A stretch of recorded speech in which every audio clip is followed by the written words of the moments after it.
Sup dudes, this is Cards of the Heart, and this is my new strange addiction. The past few weeks of my life have been sleeplessly spent either watching various VTubers and other live streamers play, or taking the time myself to play this very simple looking fruit game you see in front of you right now. This is Suika game, a game that started as an app on a Japanese projector before being ported to iOS and Android, and eventually the Nintendo Switch, the version you are looking at right now, and the version that everyone is consumed with. I don't recall if anyone was streaming the game before the corporate VTubers latched onto it, but it has swept the gaming community by storm, and as someone with an eye for puzzle games, I became powerless to fight the temptation. The only way I'm going to stop losing sleep over this game is to make this video. If you somehow haven't seen this game in action, here's how it works. If you've played 2048, the formula should make sense to you. As you've been able to see so far, you drop random fruit into a box. Your goal is to prevent the fruit from breaching the backside of the top of the box by connecting two of the same fruit together to make a bigger fruit. Every connection you make scores you points, which you are also trying to maximize. On the bottom right is a wheel of fruit progression, now known in the official English translation as the Circle of Evolution. Two cherries come together to become a strawberry. Two strawberries turn into grapes. Two grapes become a type of Japanese orange known as a decapone. Two decapone become a type of Japanese persimmon known as a kaki. Two kaki turn into an apple. Two apples become a type of Asian pear known as a nashi. Two nashi turn into a peach, followed by a pineapple, a honeydew melon, and finally the titular suika. Suika, of course, being the Japanese word for watermelon. Making a watermelon doesn't end the game, but players have often made that into a personal objective and will spend hours trying to do so, and it's far from automatic. People have also spent hours trying to score 3,000 points in a single run. Remember those objectives for later. As you might have also been able to see, you are only ever given to directly drop the range of fruit from cherry to kaki, forcing you to combine fruit effectively in order to progress. In my experience, it's almost impossible to drop fruit randomly and produce anything more than a pineapple. You might see why later in the video.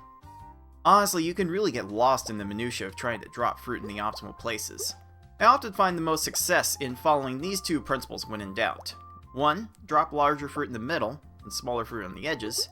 And 2. Only drop fruit closest to its next fruit in the circle. One of the most frequent issues you'll run into is getting small fruit wedging in between larger fruit and preventing them from connecting.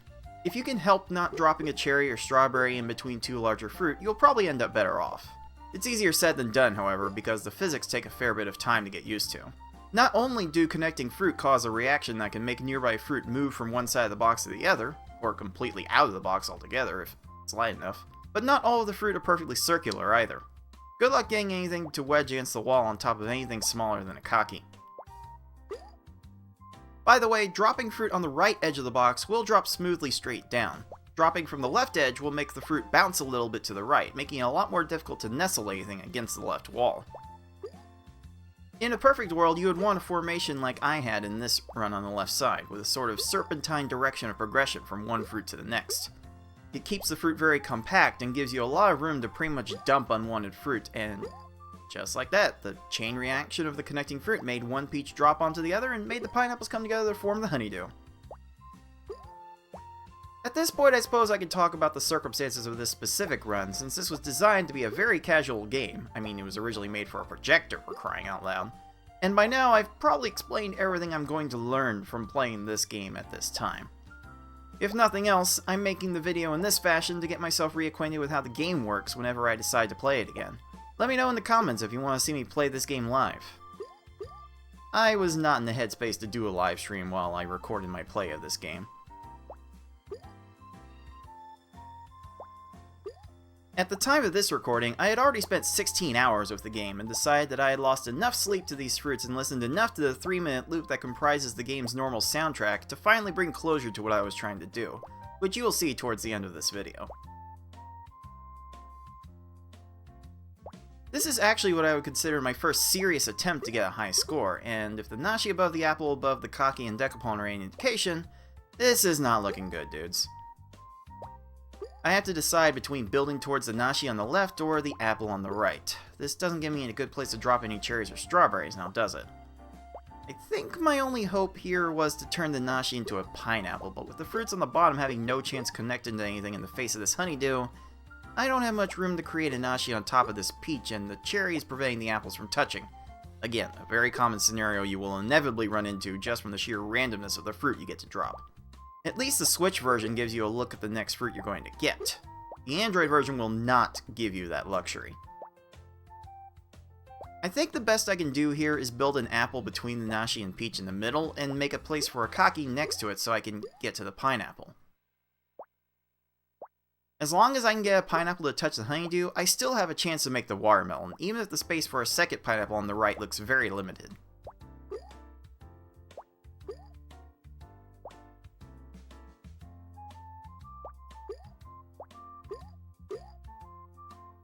There it goes again. Smaller fruit getting in the way of larger fruit combining.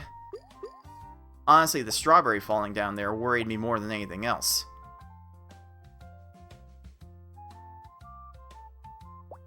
Here you can see the game actually teach you patience in dropping fruit, something I had not been trying to exercise in my entire time of play to this point. Hint hint. However, that did give me a path to a nashi, renewing whatever little hope I still clung to in this attempt. I just need a second apple on the right, and I'll have the pineapple I need. A well-timed decapone cleans up nicely enough to make it happen. But now I feel stuck on needing a cherry to clean up this middle, and I don't have a lot of room for anything else at the moment. Was I expecting the right side decapone to fall for the kaki? I don't remember. I'm recording this commentary in post, and it's been a few days. I think the strawberry and the apple is going to stop things from connecting, isn't it? Well, that's a lot of what I would call garbage between the peach and pineapple. How do I get them to connect now? Well, when in doubt, drop onto the next level fruit. Oh? I don't know how that gets a second pineapple to touch, but that got really close. Whoa, the weird physics. That almost ended it. What do I do with this pineapple?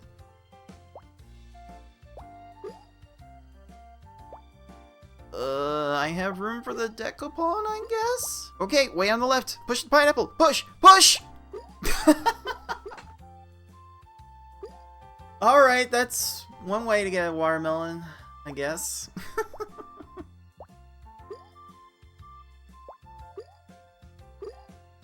Oh, now that bottom nashi is even more worthless. Okay, all I know to do now is make as many combinations as I can. My best case scenario is to convert the peach to a pineapple, but there's too much garbage on the bottom to allow room for a second pineapple, so this is the best I'm gonna get. Would you believe that my top score before this run was on my 4th play of this game? I was seriously watching people play this game for a long time to the point of obsession. It was starting to get unhealthy.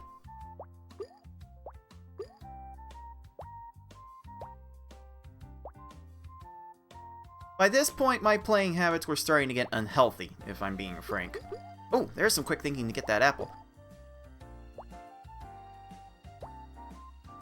Now push, push. Alright, pineapple I might be able to work with.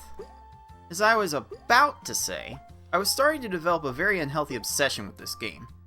I mentioned this in a recent Pastebin Monday update that I post every week to my Twitter, but I was starting to lose sleep to the point of my vision blurring.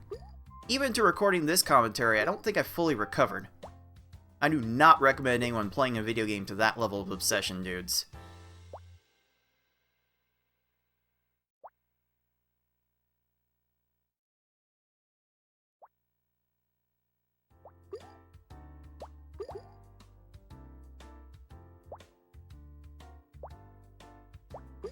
Well, from here I do not expect to get the right fruit to make a second peach, so the writing is very much on the wall that the end of this run is near. What you've been watching this whole time is indeed my best score that I've gotten in my time of playing this game. Again, let me know in the comments if you'd be interested in watching me try to beat this score. I may be recording this commentary in the middle of a break from live streaming, but perhaps I can make an exception for a game that has taken a hold of not only my free time, but considering how many people have propelled this game to the top of the Switch eShop, also a lot of other people's free time. How did I have room for that kaki on the left? I think the whole outline of the fruit has to break the top of the back of the box. Well, that freed up a slight amount of space. And there goes the battle. 2,951 is my best score. It could take a lot of grinding to get past that, dudes. And now for the portion of the video you've been waiting for. The entire reason I obsessed over this game for as long as I did. Of course people would try to speedrun getting a watermelon. I'd be crazy for thinking that they wouldn't.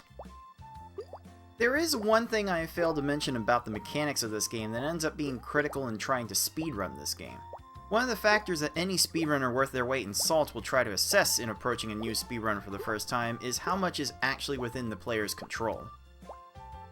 You may not be able to control which new fruit you can get next, but you do have some influence on when you can get new fruit. In case you haven't noticed, let me tell you that the next fruit will become available to drop as soon as the previous fruit touches either the bottom of the box or another fruit. This initially led me to a strategy of, while trying to combine efficiently, creating a stable bottom with preferably a peach that will not move, and stacking a bunch of fruit on the more stable right side so that I can drop more fruit more quickly. As I got used to the game's physics, I realized I could play a little more efficiently with my drops and not leave as much duty to making bigger fruits to random chance. When I started to be smarter with dropping into connections, I was more easily making honeydews within a minute 30, which I latched onto as a good benchmark for my current run's pace.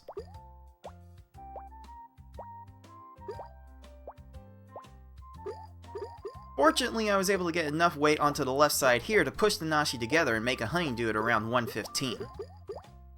On rare occasions during my runs, I did manage to also create 2 pineapples at near the 2-minute mark, allowing for the potential for a blazing fast time to making the watermelon.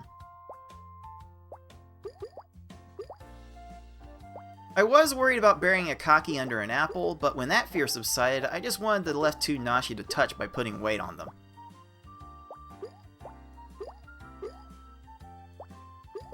When it became apparent that I had made too many garbage fruits, I decided all I could do was build for a pineapple and then figure out what to do with the nashi on the right later.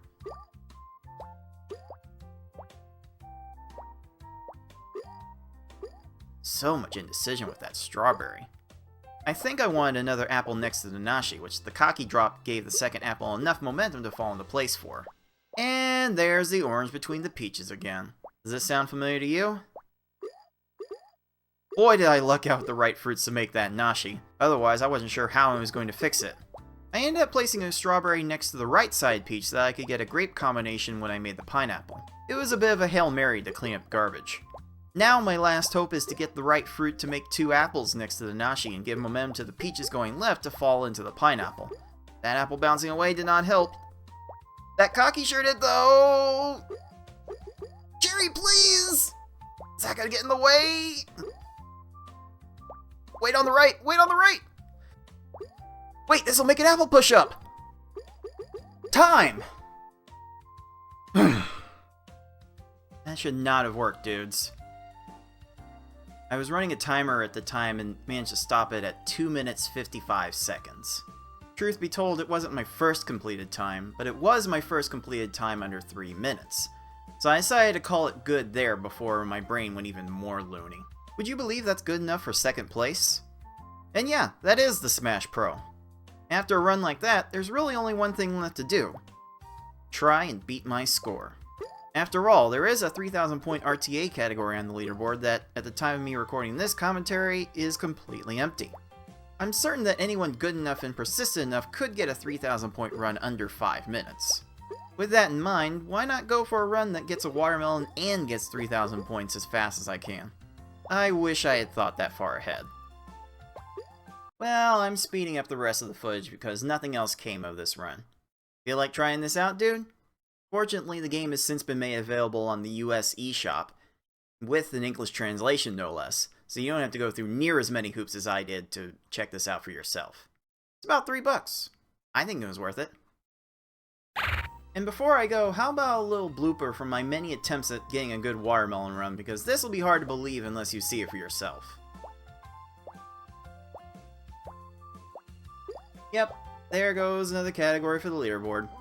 That's all the time I have for this game for a while. Thanks for watching, everybody. Later, dudes!